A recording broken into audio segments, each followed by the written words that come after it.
Evil Bible 101, from Genesis to Apocalypse, and including, thankfully, intermittent revelations, as in, better late than never. I met her online, in a chat room, what seems like an infinite number of weary centuries ago. There was a great deal of misplaced initial excitement.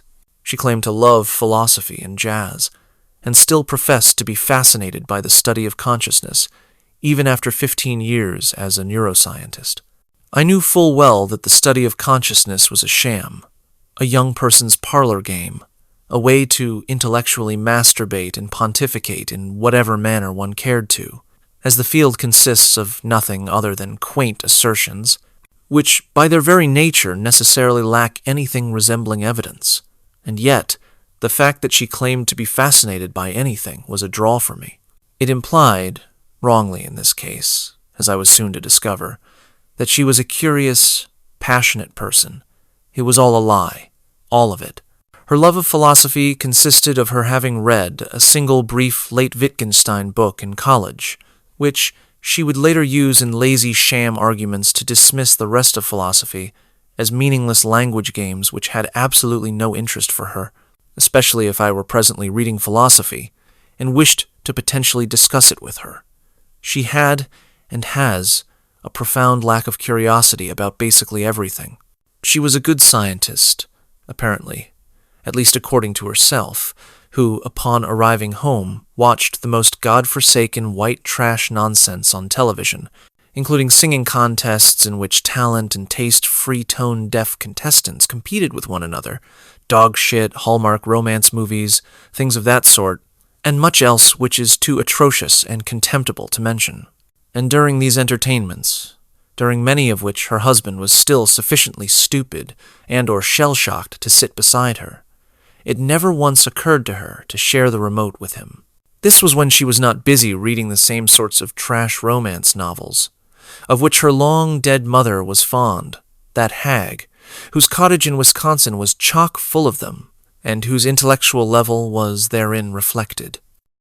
Her father was purportedly a good jazz musician, once again, according to her. I was far from unequipped to pass judgment in such matters. Although I never heard him play or improvise, I did see several of his, what he referred to as compositions. He was barely an amateur. This paragon of nothing in particular died when she was 20 years old, was then duly canonized by the family, and immediately entered those fictional realms of heaven to which those left living were forced to both genuflect and dedicate what was left of their lives. Said dedications were, in actuality, needless to say, eviscerations.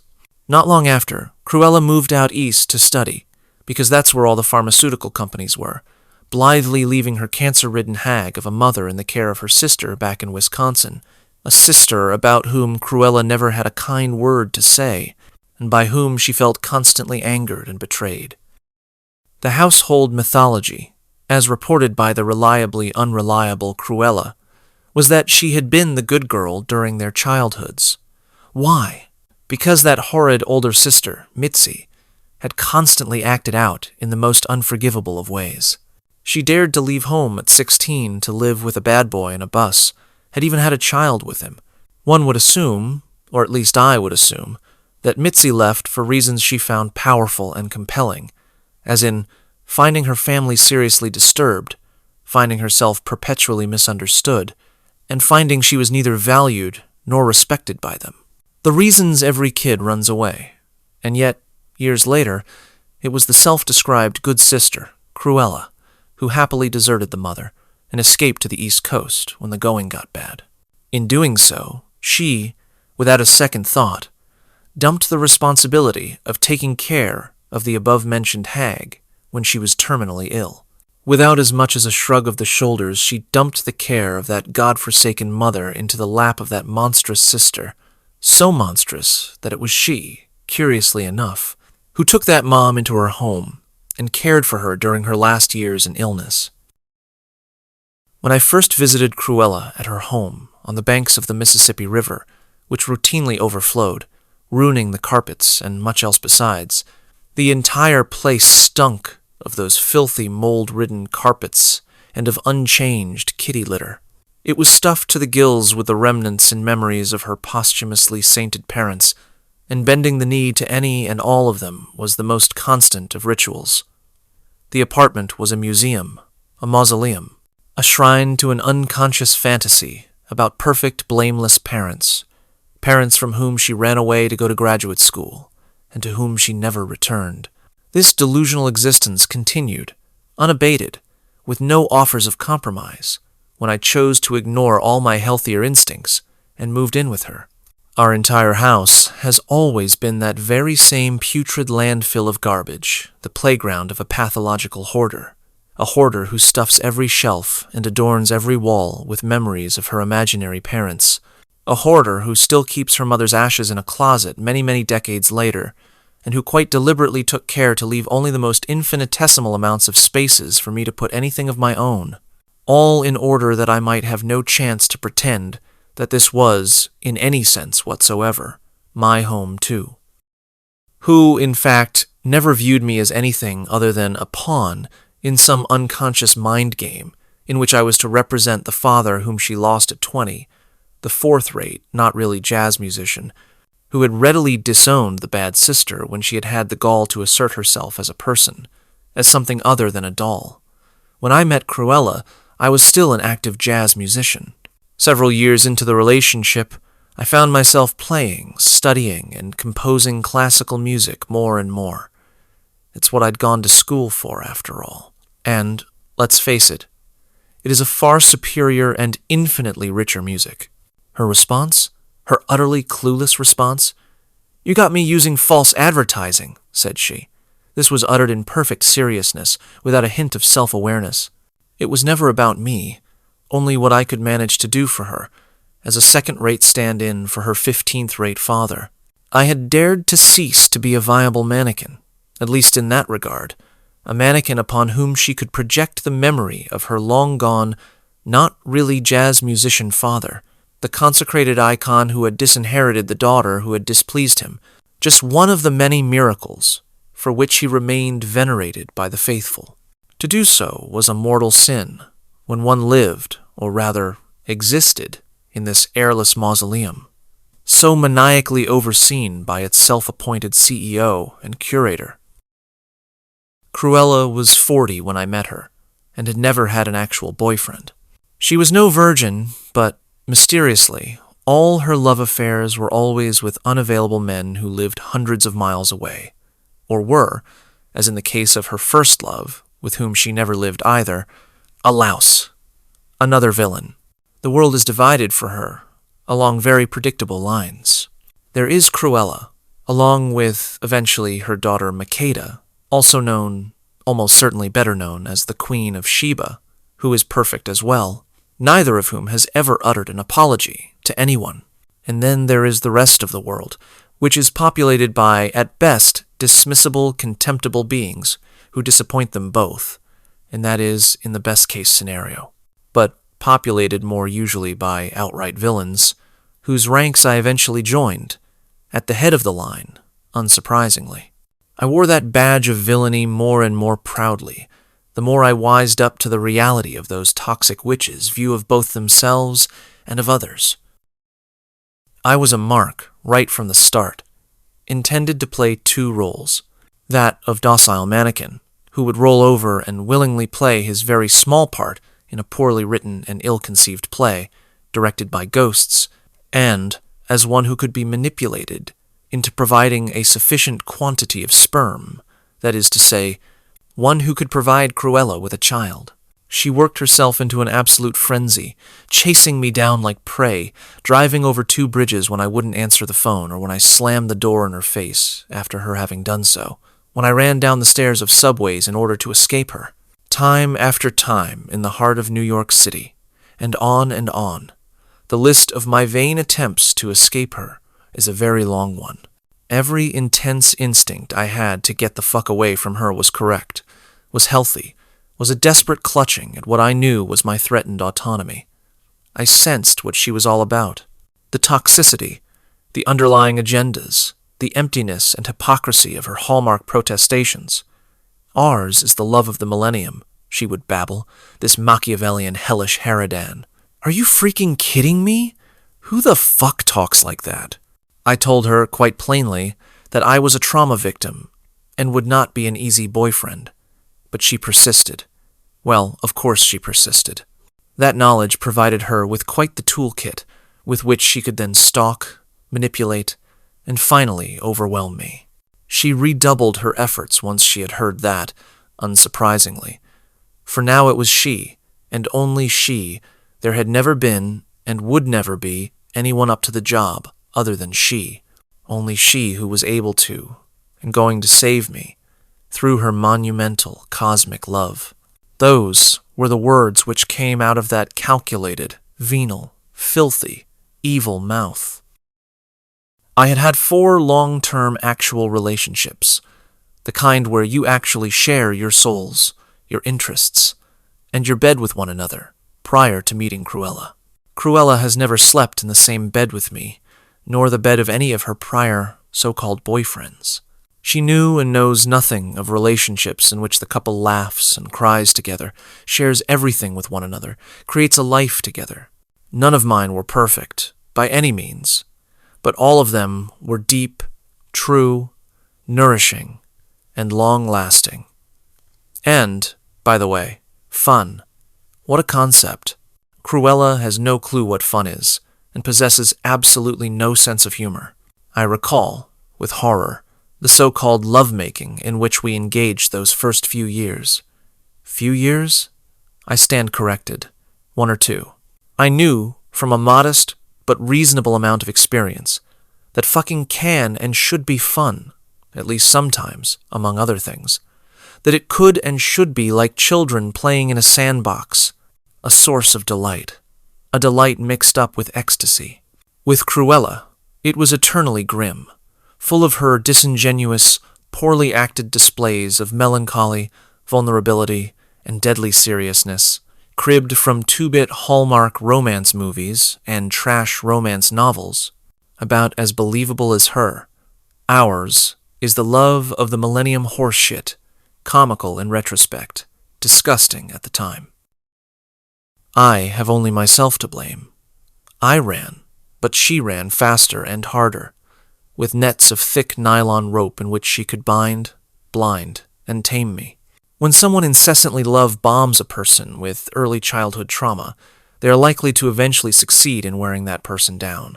And this she did, blathering on with her insipid rescue fantasies, the promise to undo what had been done to me as a baby and toddler with her cosmic love, blathering on with her treacherous lies about how she never wanted a child, but how, suddenly and miraculously, upon having met me, that it was now her deepest wish, and that I was the one, the only one, with whom this was meant to be.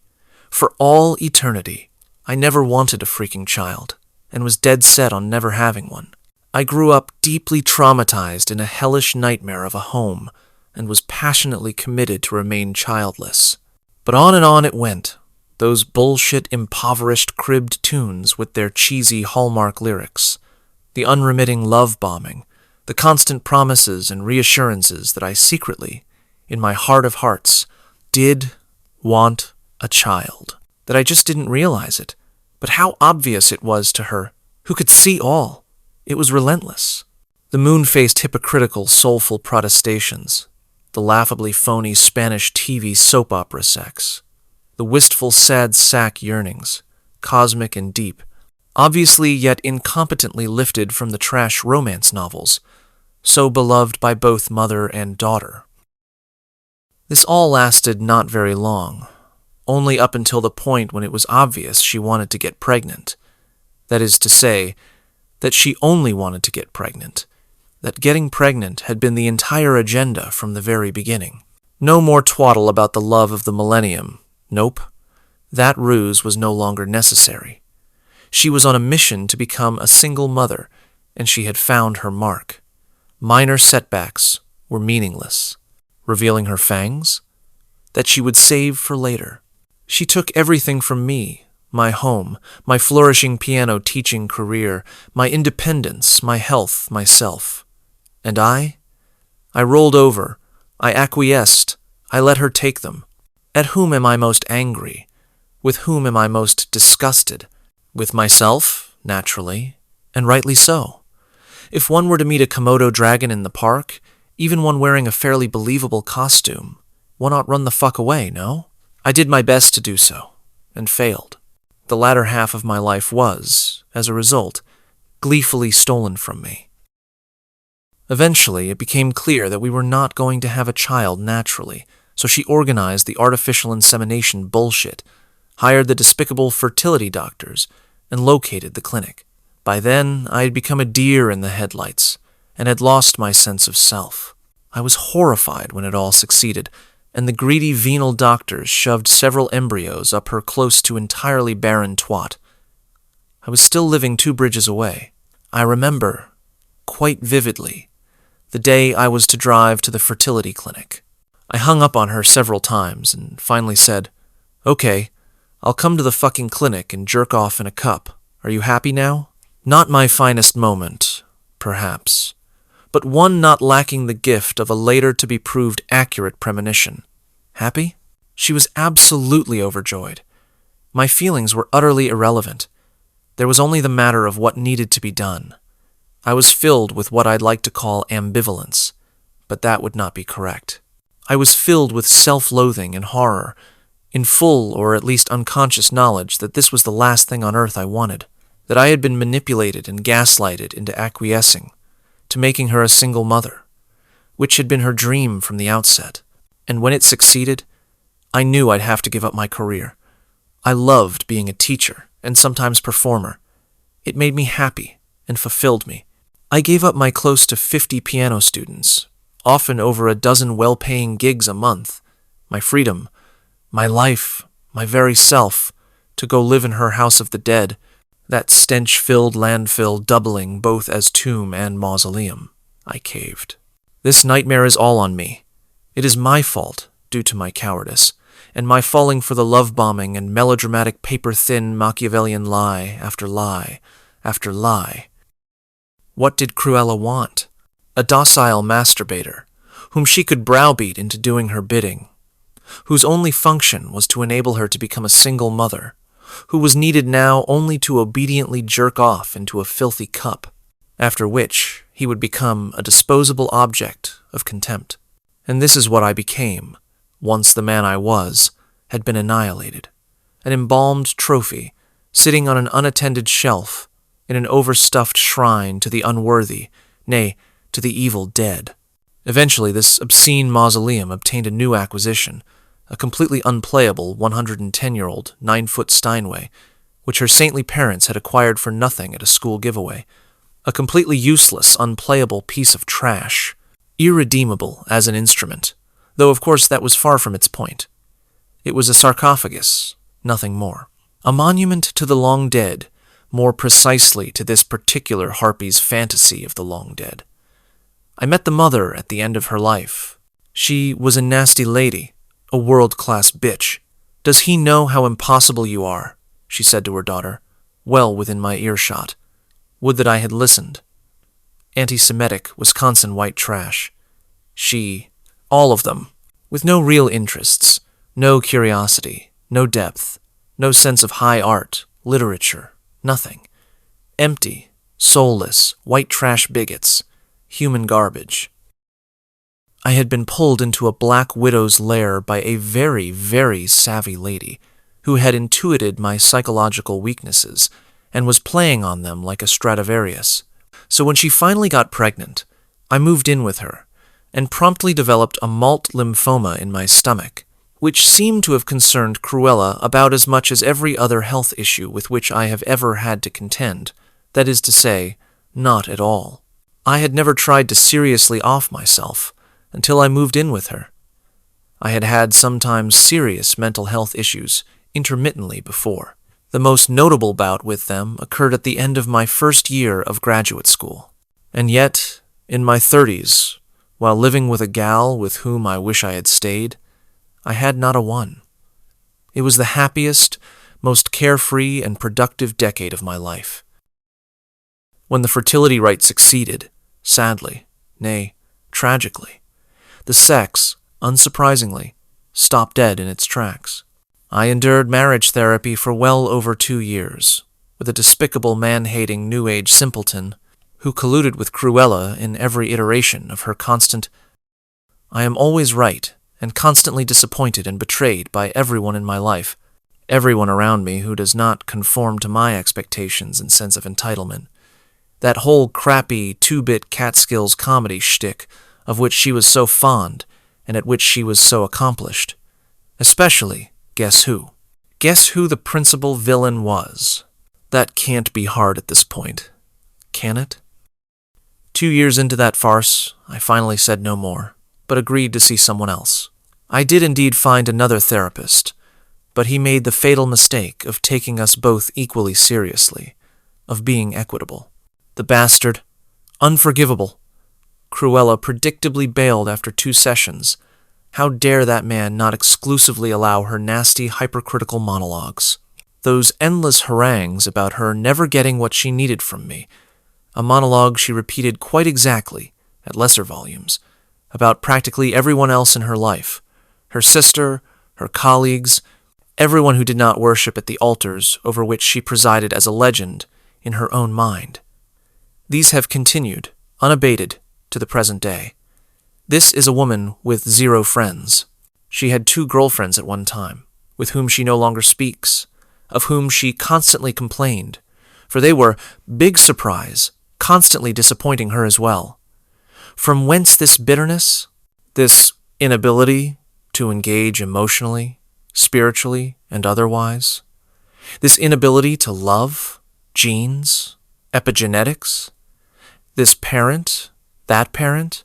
Their combination? God only knows. Perhaps he cares. I fucking don't. Makeda was born before the marriage. I had to be dragged, kicking and screaming to say I do, under that tree of death. I regret the day I ever met Cruella, much less acquiesced to marrying her. I mourn what I have lost, and what I have allowed to take place, which very much includes the birth of my daughter. Because that daughter, who was often a pleasure when she was small, when she remained more or less cute and somewhat affable, gradually became her mother, whether it was a result of genes, endless maternal manipulations, or role modeling. Who freaking knows? Or cares? She is an entitled, emotionally unregulated, nasty, chaotic, selfish, utterly humorless piece of poo. And when that became increasingly apparent, a year or 2 after the onset of puberty, Cruella began a brutal campaign of triangulation and over-enmeshment, going to great, even criminal lengths, to exclude me from her single parenthood, which had been, I am convinced, her goal from the very beginning. Of course, at this late stage, in retrospect, I say to myself, happily, and with some frequency, good riddance. At any rate, as this sick, poisonous, symbiotic relationship blossomed, like stinging nettle, into a pair of ambulatory Venus flytraps, I became progressively estranged from the 2 of them, out of disgust and in an attempt at self-preservation.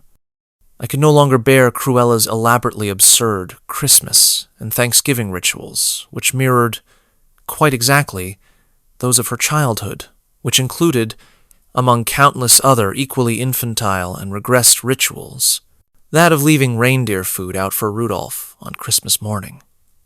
This when Makeda was 23 years old. Why did I not leave, even then? When I could, and was still healthy enough? When the vileness of the situation could not have become any clearer? Because I am a coward.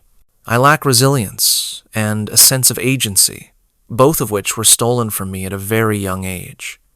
I don't offer these as excuses, only as observations. In this house, where the perverse sounds and fumes of a demon busily stomping upon the soul of her crotch turd are so overwhelming, one hears the constant sounds of the now 24-year-old daughter who lives in Colorado with some poor schmuck, on the phone with her mother sometimes 2 or 3 hours a day, and the ping of her texting her mother sometimes 30 or 40 times a day. And that's only how many times a day I hear the calls and texts come in, that is to say, not the outgoing ones. In essence, the sounds of the daughter parenting her mother, both of them courting absolute disaster when the time comes for that mother to leave the earth. A mother who is doing to her own daughter precisely what her mother did to her. That poor schmuck of a boyfriend. Perhaps he'll wise up.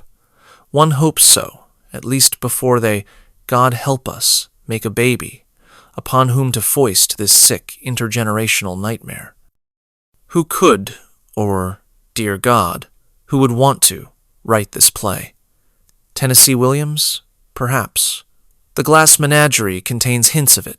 Edward Albee? Eugene O'Neill? But no. Why? Because the players are too inconsequential, too lacking in self-awareness, too emotionally vapid and clueless, too hopelessly trivial.